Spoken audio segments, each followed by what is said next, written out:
Bison Media Zone on WDAY Extra. And welcome everybody to the Bison Media Zone on this Wednesday morning. Great to be back with Jeff Kolpack here on a chilly Wednesday. It's going to be heating up inside the shack. We'll get to that in just a little bit. I am looking, it's perfect you're here on a Wednesday with some breaking news here. What do you got? Just a couple weeks away from when schools have to announce their intent if they're going to opt into the House settlement. There's a piece of, I guess, a paper, a memo that went out to D1 schools providing instructions if they're opting in.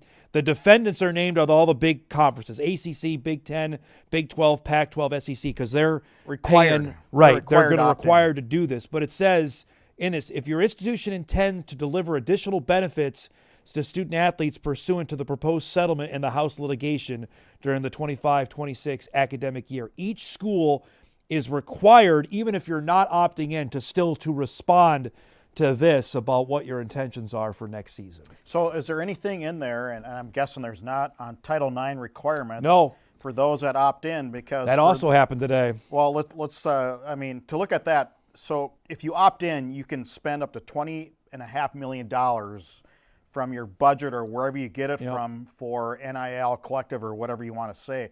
And it was, 3 weeks ago when the Office of Civil Rights and its Title IX compliance arguments said, well, of that $20.5 million, that is subject to Title IX stipulations.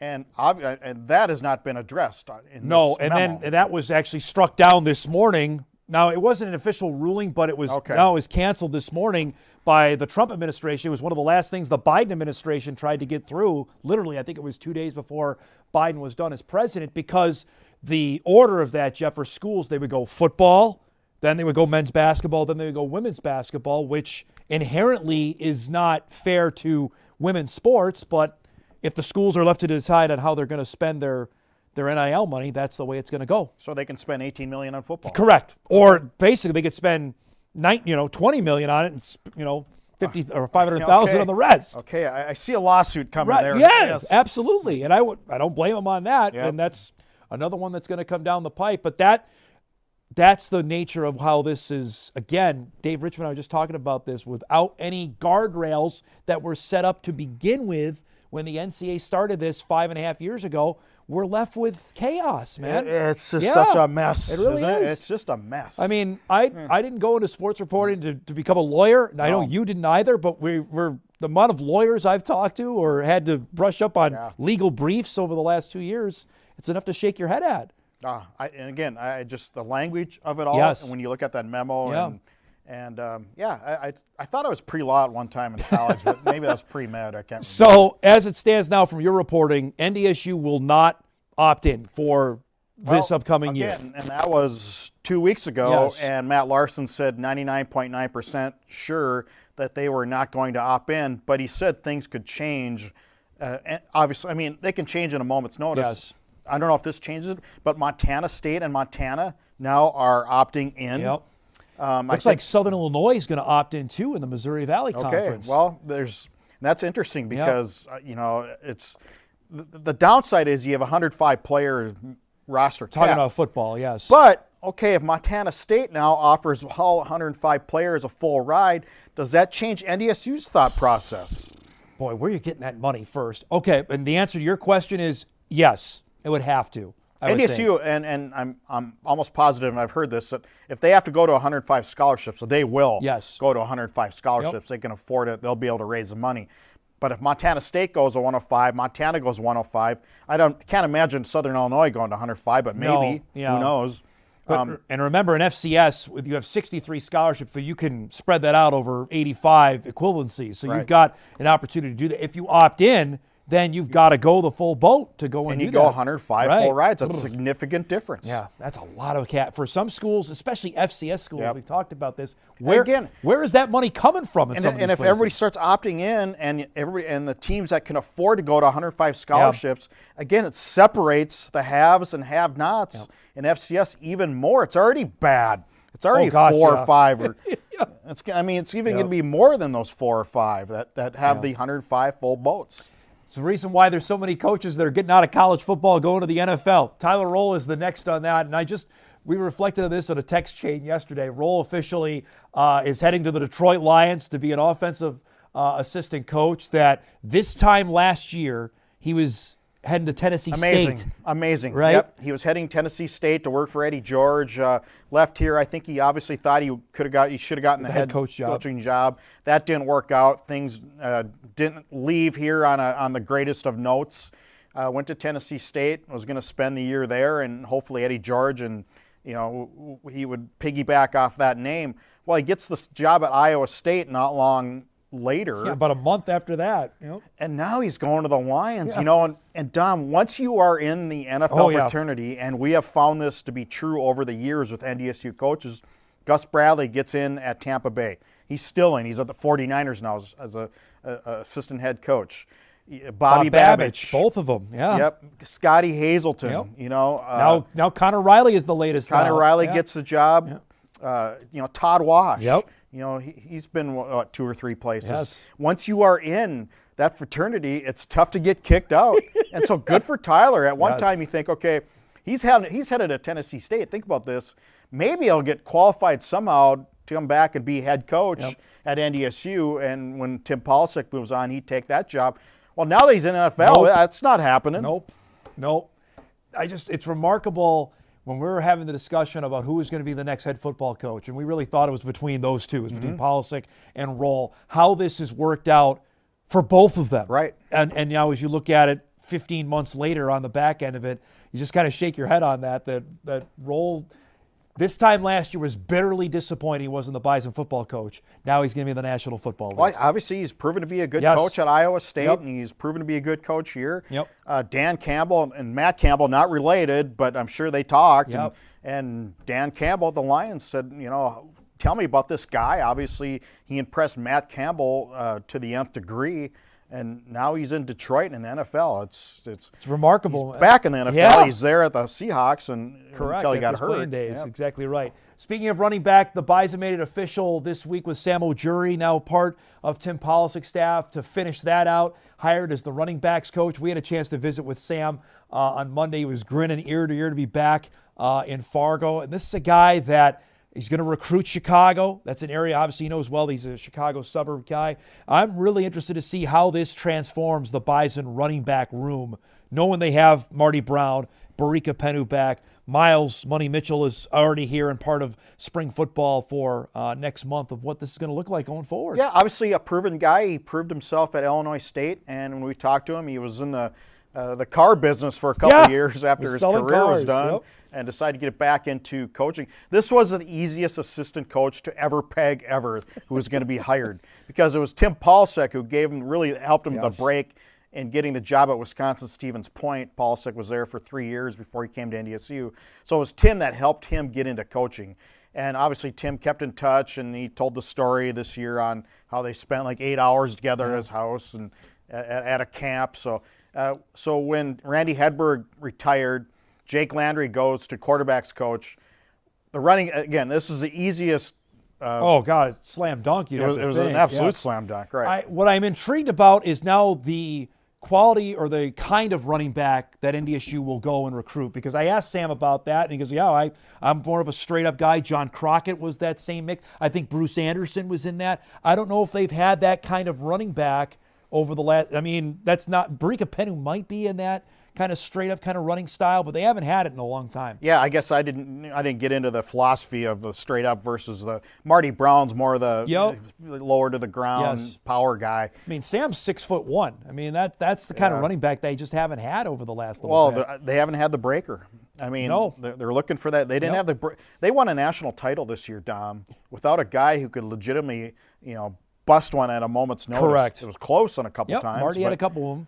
And he busted a couple decent ones against bad teams, but there wasn't that just beat the guy to the edge and gone. I didn't see that. No, and that's something I'll be intrigued on the recruiting philosophy going forward, because the 26 class is already starting to offer on guys out there. But as of now, the staff is done. That doesn't mean, there's still NFL coaches out there, which of course trickles down to college, which will get to the FCS level. So for Bison fans, cross your fingers that everything's done, but you're not sure. And there's sure still that yet, spring right? portal, too, for Correct. players. On players. Let's chat some hoops here before we wrap up our first segment. The biggie tonight is in Fargo on the women's side. Number 1 versus number 2 in the standings. South Dakota State, North Dakota State.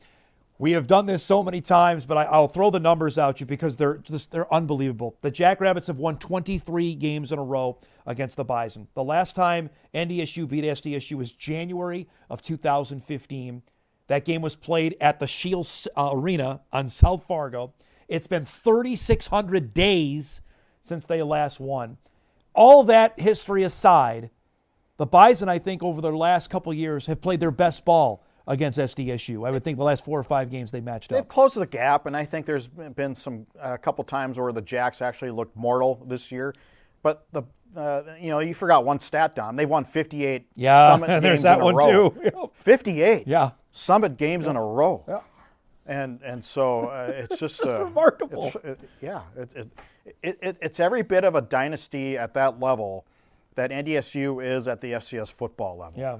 And the only thing that is preventing South Dakota State from making a real national splash is location, recruiting, and Power 5 and all that stuff, and South Carolina and UConn, and the fact that in women's basketball, the top 20 teams are really good. Yep. Really good. There's just more balance in the men's side than there is in the women's And I'd side. say this, the Jacks, though, have held their own against some of those teams. They've played Duke. They've played South Carolina. They've beaten Creighton, who's a top 20 ranked team this season. So AJ does not shy away from playing those kind of teams. I still want to know how he's holding on to his players. Did you ask him this week? I did.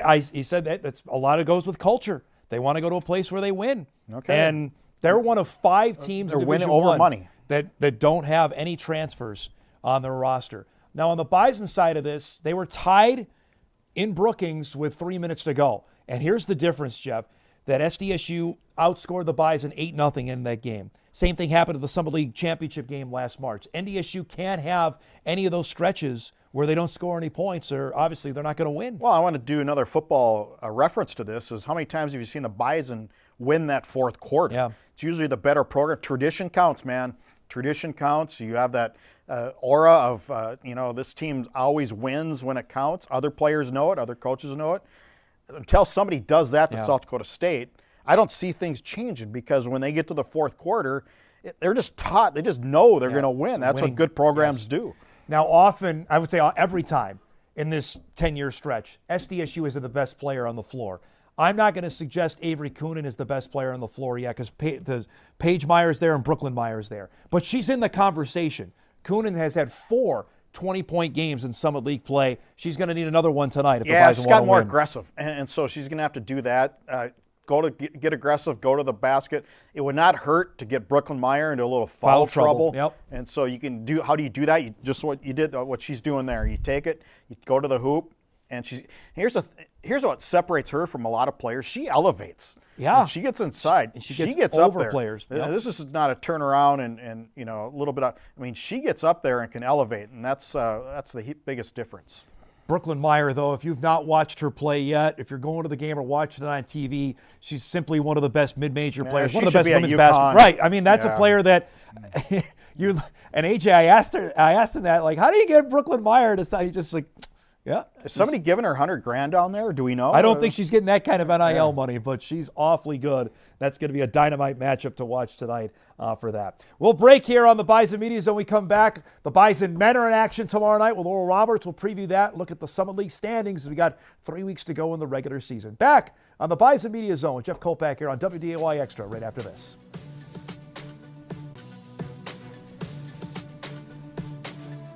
Back here on the Bison Media Zone with Jeff Kolpak as we get set with 3 weeks remaining. 3 weeks from today, the Summit League basketball tournament gets underway in Sioux Falls. A reminder, the tournament schedule is different now. It goes Wednesday to Sunday. They finally listened to me on one thing. Mirror scheduling, we're getting there, but they moved off the Tuesday so we finish. get to Sioux Falls, and we really got to hammer mirror scheduling. Make sure on that. The men's basketball standings are getting tight. Omaha is first place with just 1 loss. St. Thomas sits in second. Then South Dakota State in third, with South Dakota just ahead of the Bison in that 4-5 line. And then everybody after that is under 500. So the Bison are, at worst, Jeff, going to be 5th in the Summit League standings. I don't see them falling all the way back or any of those other teams catching them. The question is, can they get to the 2 line? Can they get? Right now, they're 0-5 against the teams ahead of them, not counting South Dakota in the league standings. Dom, I think if you're the Bison, you just got to forget about the standings right now. Just don't even look at them. Forget about it. Your focus now is just try to get to March playing better basketball and more consistent basketball, and maybe getting your 3-point stroke back to a little better than like it was there for a while. I mean, they were cooking there for a while.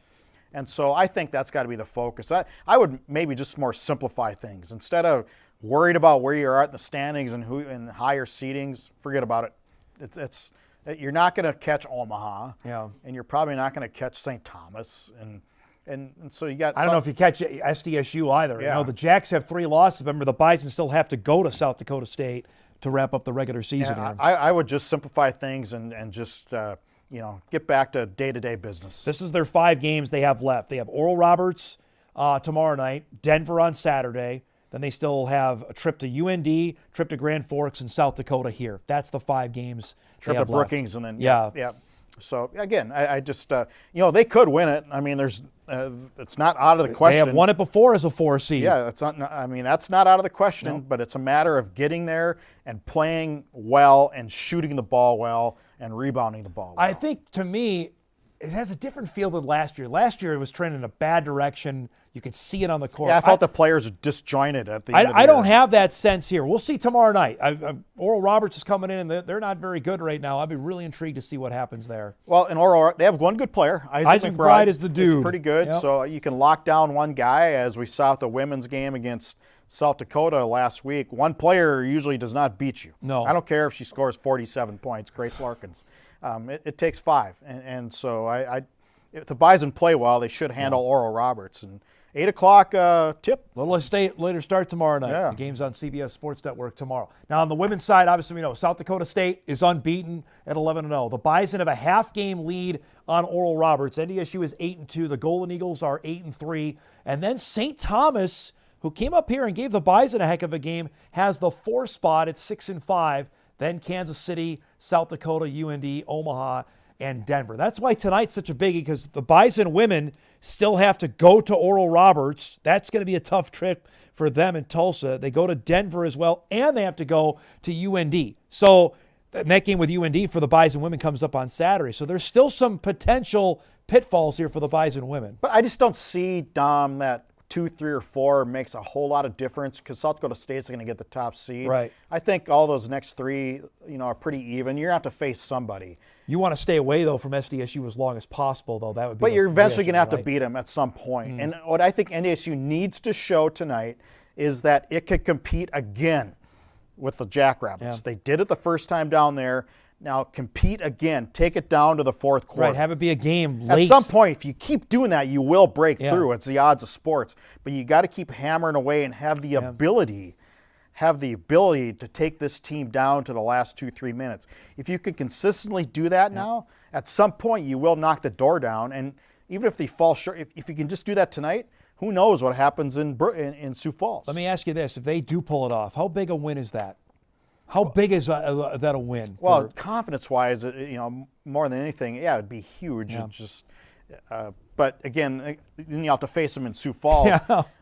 Win or lose, I think I want to see them compete physically. Game. Yep. All Correct. 4 quarters. Because that's not win or lose. the case. I don't think. I mean, would it be the hugest win ever? Nah, not really. Because it's all about. Mentally wise, it could be, though. I think that's a big deal. There's a mental block with this team. You got to break through at some point. There's a mental block with this team. Don't forget, we got the game coming up for you tonight here on WDAY Extra. South Dakota State, North Dakota State, 7 o'clock from the Shields Center. And then on Saturday, back with you for Bison men's basketball as NDSU takes on Denver, 1 o'clock on Saturday on WDAY Extra. Our thanks to Jeff Kolpak for stopping by. We do this each and every Wednesday at 10:30. Thanks for watching the Bison Media Zone on WDAY Extra. We'll see you next week.